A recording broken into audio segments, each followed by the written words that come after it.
problems with our concept of imposter syndrome.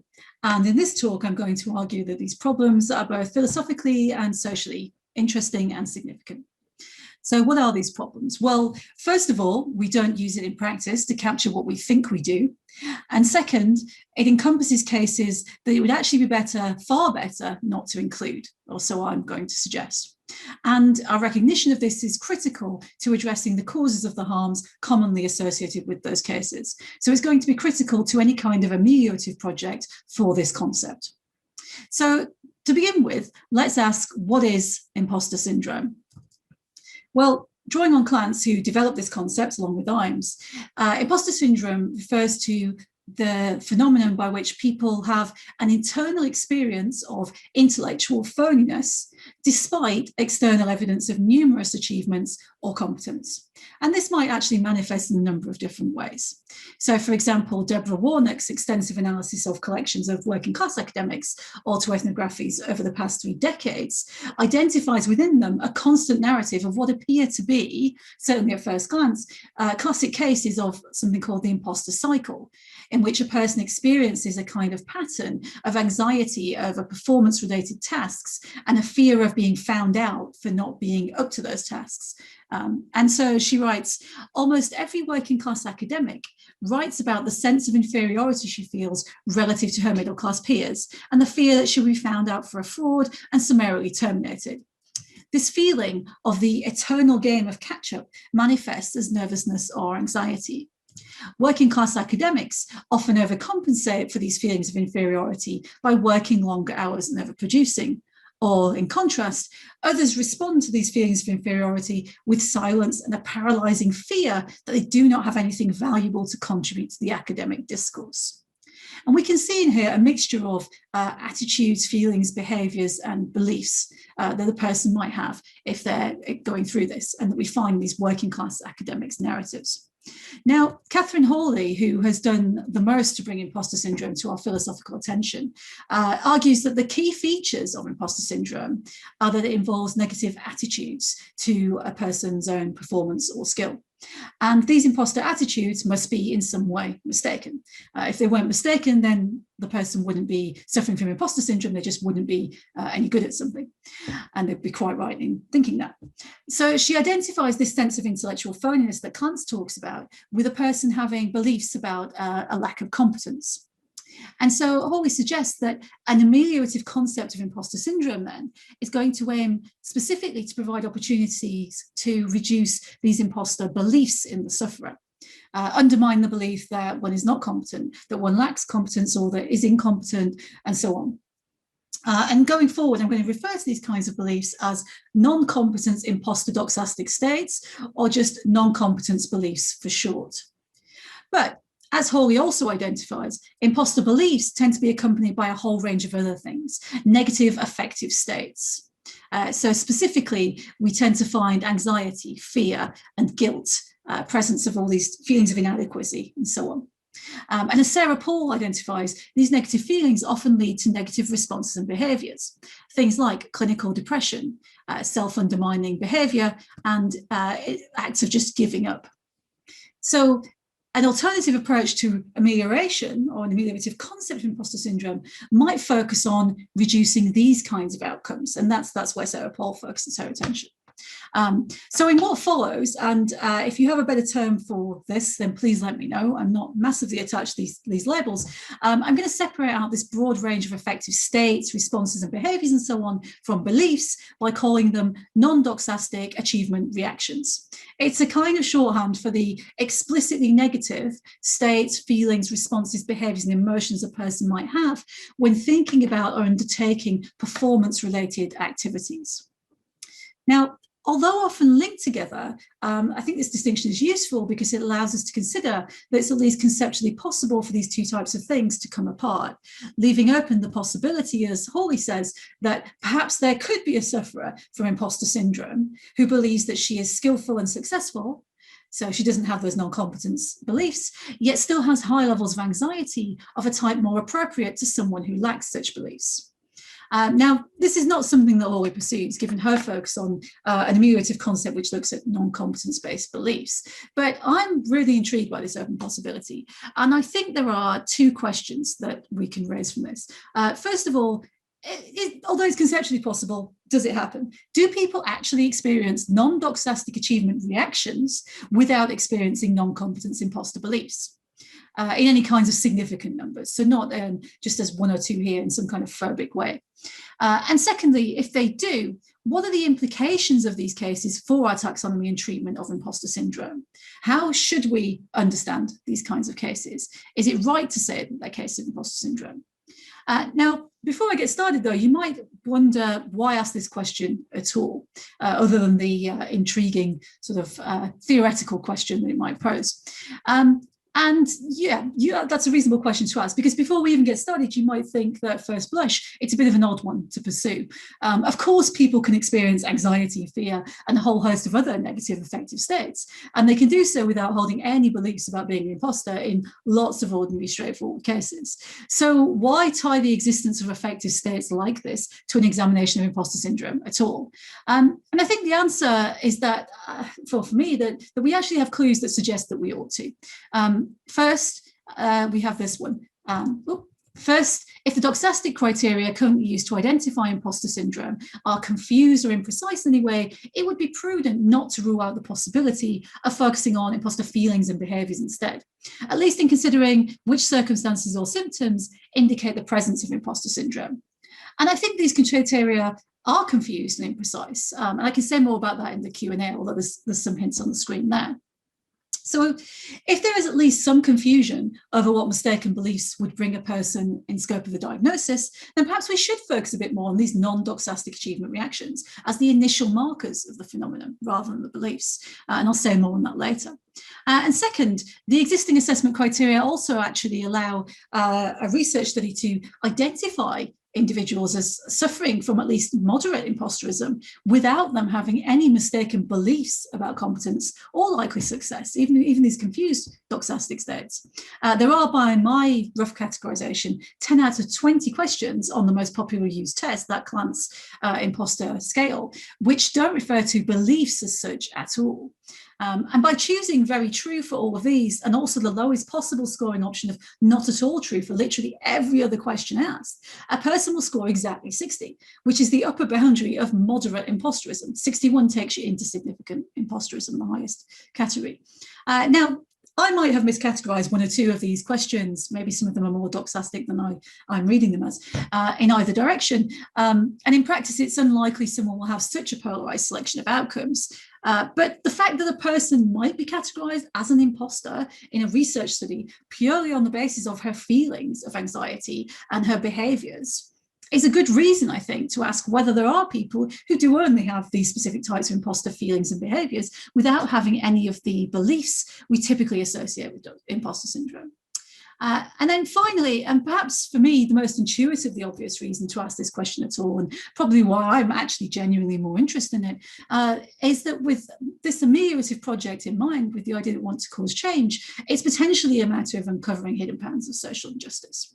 Research into imposter syndrome is, as Hawley, Sarah Paul and Shanna Slank have all highlighted, inconclusive and incomplete. So the jury's out on whether or not imposter syndrome actually affects members of marginalised groups more than it affects members of dominant groups. But we do know from numerous other research studies that members of marginalised groups experience various forms of anxiety, stress, and mental health difficulties at higher rates than the general population on the basis of both personal identity and socioeconomic positioning altogether.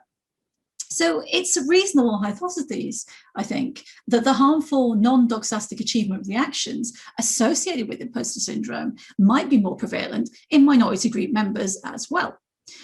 So not looking for cases in which they appear without these competence-based imposter beliefs is likely to obscure this pattern and could obscure a distinct social justice issue and our ability to address it.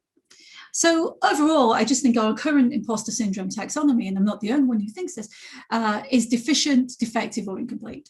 Asking about the possibility of cases in which the competence beliefs and non-doxastic affective states come apart might tell us something critical about the whole way we're framing negative achievement and success-related experiences for certain groups of people. And I think we can start to look for these cases in working class academics. This social goal that I talked about can give us this clue about where to look. Randomly looking for cases in the population, then trying to draw conclusions about instances would be a bit of a fool's errand. But we might find the presence of negative non-doxastic achievement reactions absent non-competence beliefs if we start by looking at marginalized or minority groups who consistently report what we might think of as imposter feelings, and seeing if they do in fact always display non-competence beliefs, or alternatively, we might be able to find out if they regularly display anything else that might correlate with those non-doxastic feelings and behaviours instead. So my target case study for this are working class academics, because as we saw in the introduction, working class academics self-report to an alarmingly high extent what appears to be the classic imposter cycle at work. More than this, working class academics also are often very relieved to have the term imposter syndrome to describe their experiences. So from this paper by a group of working class academics, Long and colleagues, she says, before reading the articles on the imposter phenomenon, we had included the word imposter in the title of this paper. And as we learned more about this phenomenon, we thought, this is us. This is how we've been feeling and acting. So working class academics are a perfect group for initial investigation. They have a shared identity and there are self-reported high levels of imposter feelings. However, on closer examination, these imposter feelings and anxieties, I think, often seem to be generated by or linked to different kinds of beliefs. And these are beliefs around not fitting in academia, or not wanting to fit in academia in important ways. Not, or at least not only, beliefs about their own intellectual competence. Working class academics often come to academia as Bordeaux's miracles, the ones who've escaped their backgrounds and risen to the top to academic success. Well, this is the narrative. Working class academics, or at least the ones who make it, and because of structural discrimination and disadvantages, most do not, are held up as success stories. And it's the idea of escape itself, in fact, which often personally drives many of them at the start of their journey. But many successful working class academics don't report the kinds of feelings we might expect from success when they actually arrive at the start of that goal, at the start of that journey. As Akeem, a working class Bangladeshi student at an elite Russell Group University, puts it, it has been a really scary and stressful first term. I didn't really have a clue what to expect. Everything has been tougher than I was expecting, and I still haven't settled in. It doesn't help that there is no one like me here. Working class academics have less access before they arrive to a certain type of cultural and social capital. And as a result, they don't find people like me at university. Instead, as Ross Clare, who works in classics and ancient history at Liverpool, puts it, the further into postgraduate studies you go, and especially the further into struggling as an early career researcher you endeavour, the less like you everybody appears to sound, think and be. So working class academics often bring to academia a different, not lesser, sense of cultural and social capital, one they don't actually want to lose in many cases, but one which is explicitly or implicitly not valued or visible in the industry they find themselves in. So they do have to put on a mask of sorts in order to thrive here. The notion of having to give up part of yourself as an academic, as a working class academic, is something all of us have experienced during our time in academia. Found in negotiations of how to present yourself in person or on social media, how to dress and how to talk, we are painfully aware of the need to constantly manage ourselves in order to try and fit in the context of higher education. These dislocations of environment and prior experience consolidate a feeling of being outside the norm. So we see that there's a tension between two aspects of what academic success represents for those coming from working class backgrounds, which Stern Ray describes as an underlying fragile balance between realizing potential and maintaining a sense of authenticity. It's not only an escape for those who've not always fitted in, perhaps, back home, but also a conditional gift in which one must play the game to stay in it while not knowing the game or not authentically buying into the game as it's currently played.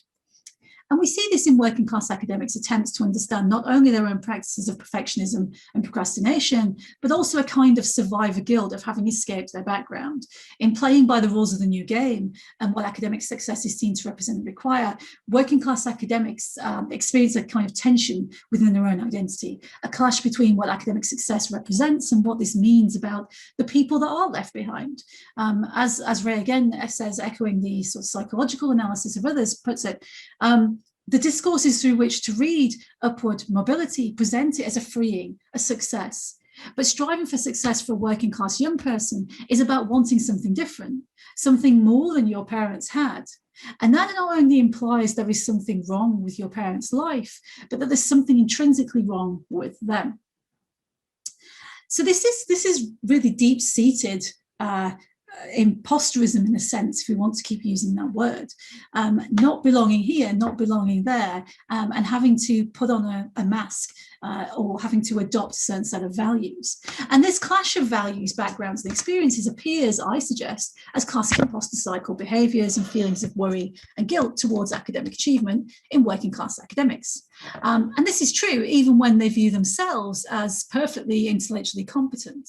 Some successful working class academics who experience the non-doxastic imposter feelings and behaviours do come to outright reject the idea they lack competence as such, and to claim their experience as something else, as Rennie Christopher does. Eventually, I learned to name that sense of being lost as being a working class academic.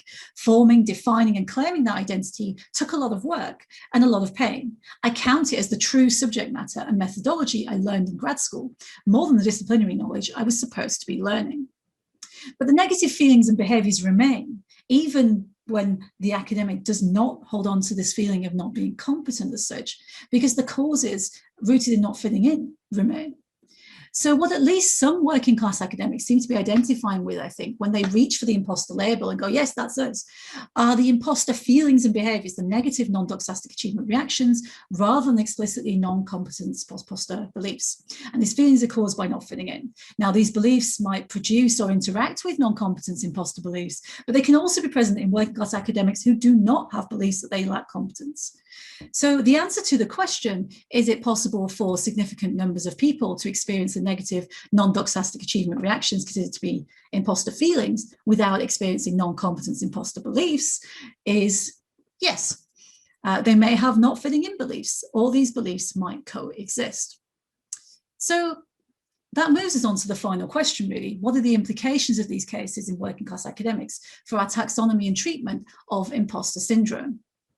Are the non-doxastic achievement reactions or imposter feelings found amongst working class academics, which are caused by not fitting in beliefs, cases of imposter syndrome at all, or are they something else? Should we be calling them something else? So first up, option A, that we might want to categorize these situations of non-doxastic states without the non-competence beliefs as imposter syndrome. As Sarah Paul notes, there could be a good reason for doing this. The enthusiasm with which the concept of imposter syndrome has been taken up and used by people in describing their own experiences suggests that there had previously been an important gap in our shared conceptual resources. So we might think that the concept of imposter syndrome has arguably been a valuable hermeneutical resource for this group. If the term resonates with working class academics and allows them to communicate their experience, then perhaps we ought to expand the concept to fully cover what causes imposter feelings in that group. And in terms of the value of concepts at all, this inclusion arguably supports all three of the potential goals that we might have in mind when we try and determine what a concept should be, Sally Haslanger identifies. So first of all, if correct, it would track actual descriptions of cases which are imposter syndrome. But more interestingly, on conceptual analysis, it might give us a hold on how we do actually use the concept, a conceptual project. And finally, and the project that I'm certainly more interested in here, as it's apparently useful for those who claim the term, it might satisfy an ameliorative project of providing resources that help at least one marginalised group better understand their own experiences and experience some relief. So in practice, this actually leaves us with two sub-options. It might mean one of two things. Either we define imposter syndrome in terms of doxastic states, as Katherine Hawley would recommend. But in addition to non-competence beliefs, we add these not fitting in beliefs to that set of states. So we widen the set. Or we might, as Sarah Paul suggests we should, take the presence of negative non-doxastic achievement reactions themselves as definitive of the presence of imposter syndrome, perhaps because these are, as Paul suggests, what make imposter feelings a natural problem for an individual at all. So those are our sort of sub-options within option A. However, on the other hand, we might want to mark out a distinction between negative non-doxastic achievement reactions produced through believing that one does not belong or fit in, and those produced through believing that one's success is not really one's own. Well, why?